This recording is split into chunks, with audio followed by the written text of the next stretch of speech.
In this segment of the e-learning tutorial, I'll demonstrate how to use the built-in video recorder to provide feedback or to respond in forums or to add assignment details via video.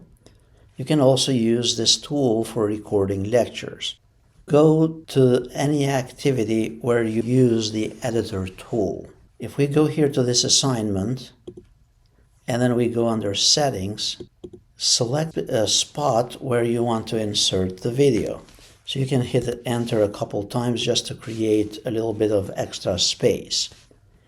Then wherever you see this record video icon, you can insert a video for up to 7 minutes.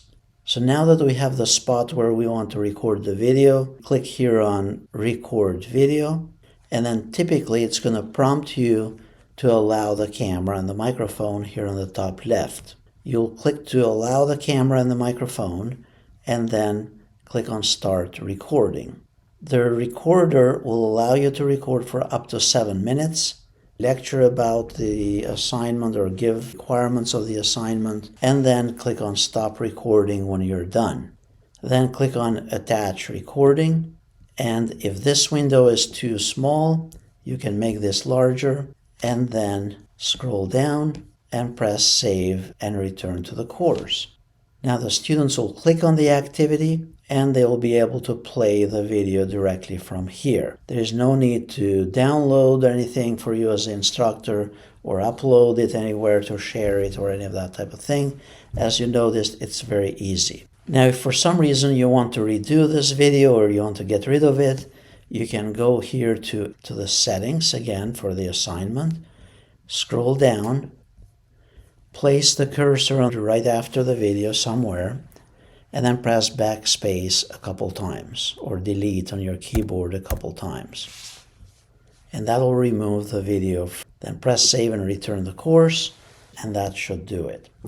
You can use the same thing under announcements or forums as well for the forum directions.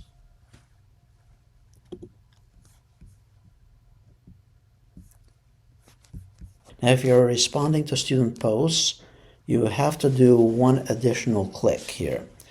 So you click on the specific student post and then scroll down until you see the reply option. Once you press reply, notice that by default, it's just a simplified reply option here with no toolbar. To get to the option for the toolbar to record a video, you need to click here on Advanced, and this is the same option for students as well. And then utilize the recorder tool and also upload attachments as well. Similarly, how we did for the assignment earlier, we need to click on Record Video, allow the camera if we are prompted to, start recording, stop the recording, attach the recording, and then press Post to the forum. It works the same way for any of the other activities, such as a page, even grading student work when you provide feedback to them.